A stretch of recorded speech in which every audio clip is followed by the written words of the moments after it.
Hello et bienvenue sur ma chaîne, moi c'est Chloé. Ici on parle économie, gestion des papiers et routine budget avec le système des enveloppes. Alors si ce sujet vous intéresse, n'hésitez pas à vous abonner. Si vous souhaitez éliminer vos dettes, et je vous l'encourage à le faire, donc déjà bravo à vous de vous lancer dans cette étape, il ne faut pas le faire aveuglement, au petit bonheur la chance. C'est un processus important, un long processus, et je pense vraiment qu'il faut avoir un plan justement étape par étape pour pouvoir y arriver et garder cette motivation sur le long terme. Donc j'espère que dans cette vidéo, ça va déjà vous donner une première étape. Il y aura d'autres vidéos sur les dettes pour que vous puissiez vraiment aller en détail et que tous mes conseils puissent vous apporter le bénéfice souhaité. L'idée, encore une fois, c'est d'aller dans un ça va aller mieux de votre situation actuelle. Si vous vous sentez submergé parce que vous n'arrivez à payer, et déjà tant mieux, mais que le montant minimum, et que vous voyez bien que ça bouge lentement, difficilement, et que les intérêts vous minent, parce qu'il ne faut pas oublier qu'il y a le montant minimum, mais il y a aussi les intérêts annuels, et ces deux choses font vraiment que ça engendre des frais exorbitants. Donc, justement, on va regarder étape par étape pour réussir à mettre à jour tout cela et à commencer de prendre dette par dette. La première étape, c'est de faire la liste de ces dettes. Ça peut être un petit peu contraignant, on n'a peut-être pas envie d'affronter cette réalité, mais encore une fois, si vous souhaitez, si vous écoutez cette vidéo, c'est le but, c'est votre souhait, je suppose, et tant mieux, sortir de votre situation, l'améliorer, vous devez mettre le nez dans vos finances, peu importe dans quelle situation vous êtes d'ailleurs. Donc faire la liste de ces dettes, c'est déjà avoir un bon aperçu de la situation, de l'ampleur ou non des dettes et de son total, des taux d'intérêt, des échéances. Et franchement, certaines, peut-être, vous les avez peut-être oubliées. Ou à force que ça part automatiquement en ordre permanent, on n'a plus vraiment une réalité concrète de ce qui se passe sur notre compte en banque. Et d'où l'intérêt des suivis, des fiches budget, etc. Liste de mes dettes. C'est tout bête, vous faites vous-même, moi j'ai fait cette feuille. Et comme ça, vous les listez toutes, vous ferez le total. Ça vous donne déjà une idée de tous les montants que vous devez. Donc les montants minimaux, le total de la dette, les montants minimaux, donc obligatoires à payer, qui se retrouvent du coup dans vos charges fixes. Souvenez-vous, ils sont ici, les montants minimaux. Facture fixe, charges fixes. Et comme ça, ça va vous donner vraiment une idée de combien vous payez déjà actuellement par mois pour vos dettes. La deuxième étape, maintenant que vous avez fait la liste, que vous savez combien vous payez, il faut se donner une priorité. Quelle est la dette que je vais solder en premier? Par quelle méthode je vais m'y prendre pour solder mes dettes? Il y a deux méthodes qui sont quand même courantes. C'est la méthode dite boule de neige. C'est une méthode qui consiste à prendre la dette la plus petite, donc le montant le plus petit, pas le montant minimum, le montant de la dette, et de commencer par celle-ci. Donc vous faites votre liste et vous regardez quelle est la dette la plus petite. Là j'ai fait un exemple, c'était le lave-linge. Vous achetez un lave-linge à crédit, 1500 francs.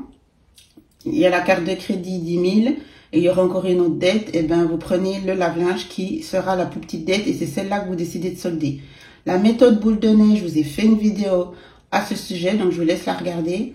C'est une méthode qui peut vraiment convenir à celles qui aiment le style to-do list, rappel, le fait de biffer, de voir que la liste va se réduire du coup plus rapidement. Et pour celles vraiment qui sont acculées, qui ont de nombreuses dettes, de pouvoir au moins en éliminer une rapidement puis de le voir visuellement sur sa liste, c'est très stimulant et encourageant. La deuxième méthode, c'est la méthode dite avalanche au cumul des dettes. Cette méthode-là, c'est une méthode où on s'intéresse au taux d'intérêt. Donc ce n'est pas le montant de la dette, c'est le taux d'intérêt annuel qui va qui va donner la décision et la priorité à la dette qu'on va rembourser en premier. Donc là aussi, je vous ai fait une vidéo, donc je vous laisse la regarder. Et comme ça, vous saurez quelle est la méthode qui vous convient le mieux. L'important, c'est d'en choisir une. Vous pouvez aussi mixer, mais au moins l'important, c'est de commencer cette étape de remboursement de dette. L'étape numéro 3, c'est de déterminer le montant que vous pourrez allouer à votre dette, à vos dettes. Il faut que vous fassiez en fait un budget dette, une épargne dette. Et ça, c'est pas toujours simple à faire, tout dépend de votre situation. Et là, il faut revenir à notre fameux budget mensuel. Il n'y a pas d'autre solution. On revient toujours aux bases, aux fondamentaux, c'est-à-dire gestion des papiers et de l'administration pour être à jour dans ses classeurs, être bien organisé. Ensuite, on fait son budget mensuel pour savoir où on en est, suivi des factures, catégoriser toutes ces dépenses. Et une fois qu'on a vraiment fait tout ça, qu'on peut vraiment tout lister, tout noter, qu'on sait où on en est, la réalité de notre situation financière, et c'est là qu'on va se dire, bon, qu'est-ce que je fais maintenant? Qu'est-ce que je peux me permettre de mettre pour rembourser mes dettes? Quel montant réel et pas espérer et rêver je peux mettre sans me sentir acculé de plus. Hein, les taux ne doivent pas plus se resserrer parce qu'il faut vivre avec cet argent du mois. Et c'est cette épargne qu'on arrivera à se faire qu'on pourra maintenant décider de mettre dans les dettes. Tout dépend de votre situation, donc ne mettez pas une pression sur vos épaules supplémentaires. La situation est déjà assez difficile et délicate pour certaines. Vous devez vous dire que déjà à la base, il faut de toute façon payer les montants minimums qui sont ici dans le numéro 2 des factures fixes. Une fois que vous avez donc, on commence par le début, revenu moins factures fixes, dont les dettes, moins les factures variables, moins l'étape 4, c'est l'épargne. Attention, tout le monde ne peut pas se permettre d'en mettre une. Il faut toujours se payer en premier. Tout le monde ne peut pas le faire. Il n'y a pas de souci. Sachez que vous pouvez mettre 20 francs par mois pour votre épargne ou votre fonds de secours. C'est déjà super. Donc, félicitez-vous. Il n'y a pas de petit montant quand on décide de reprendre en main son budget. Donc, montant épargné. Si j'ai fait cette étape-là, cette étape-là, je pense que c'est important. Parce que si vous arrivez justement à intégrer ça dans votre déduction pour arriver au montant disponible, c'est vraiment intéressant. Vous avez déjà créé un fonds d'épargne ou un fonds de secours ici. Et là-dessus, vous pourrez décider ou non de prendre un montant, un pourcentage pour ensuite rembourser vos dettes. Si vous n'arrivez pas à mettre pour l'instant quelque chose ici, pas de souci. On continue, donc on déduit tout ça, le bloc 2 et le bloc 3. Le montant disponible, donc c'est l'avoir disponible pour le mois. Je vous ai fait une vidéo à ce sujet. Cet avoir-là, il va vous servir pour vivre le mois. Donc nourriture, essence, transport, école, shopping. Ça après les catégories plaisir. Justement à décider de remplir les enveloppes ou pas. Parce que justement, si vous êtes juste ou même en dessous, dans le rouge, il faut passer déjà maintenant à une étape de revoir son budget, regarder quelles factures ici, même dans les charges fixes, je peux baisser. Les factures variables ici, il faut trouver où c'est que ça coince, où c'est que... Voilà, c'est pour ça qu'il faut faire des catégories et un suivi de ses dépenses pour vraiment se rendre compte où c'est qu'on dépense encore trop. Est-ce que c'est ensuite dans les enveloppes au niveau de la nourriture, des transports? Qu'est-ce que je peux faire pour améliorer la situation? Chaque catégorie, il faudra vous mettre un objectif pour le diminuer son budget alloué. Ça va prendre du temps. Évidemment, ça va pas se faire comme ça en 5 minutes. Il faut des semaines, des mois pour que tout ça se mette en place. Donc, tout dépend de la situation dans laquelle vous êtes. Celles qui arrivent épargnées puis qui finissent ici avec un montant disponible, qui remplissent leurs enveloppes. L'idée, c'est de faire de l'épargne dans les enveloppes. Cette épargne supplémentaire, vous le mettez sûrement déjà dans les défis, grâce aux défis, peut-être celle qui peut faire des défis, et après vous les mettez, cet argent supplémentaire en épargne. Très bien.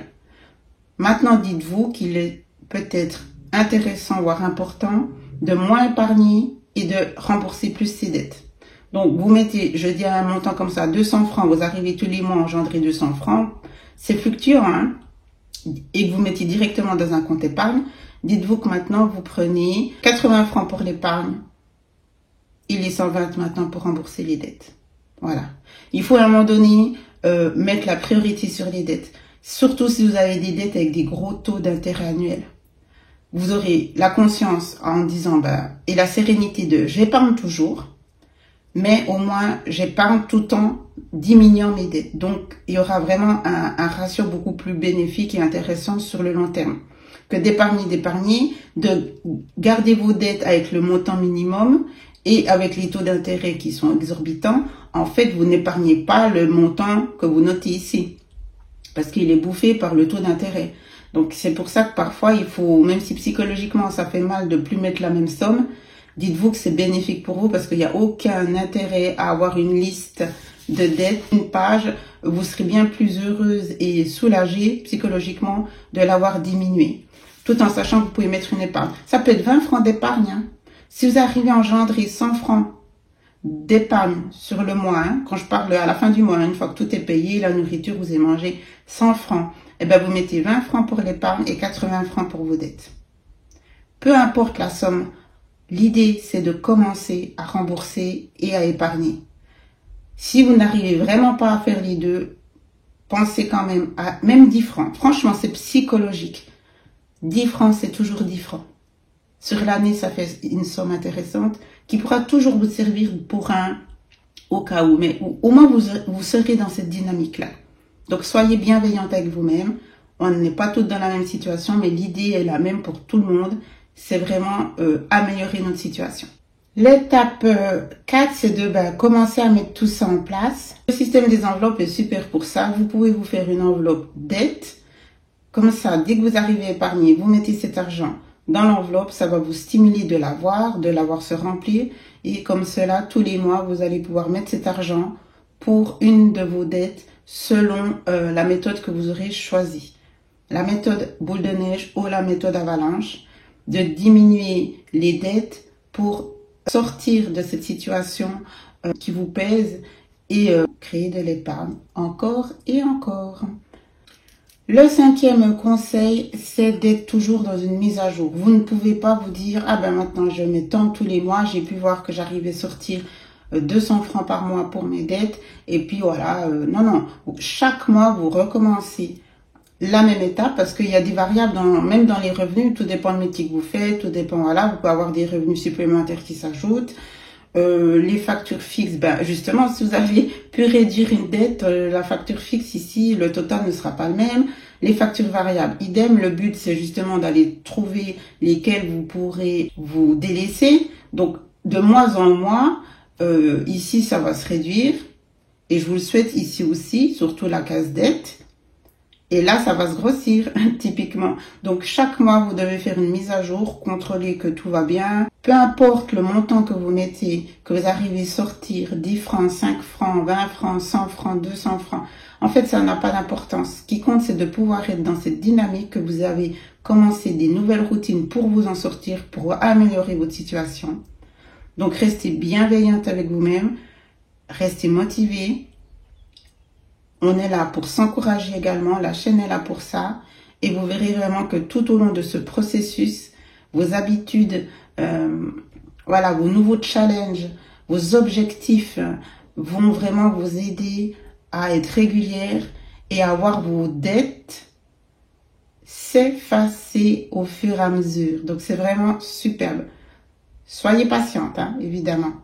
Donc ne lâchez rien. Donc j'espère que ces 5 étapes vont vous aider. N'hésitez pas à vous abonner. Je vous embrasse. Ciao, ciao.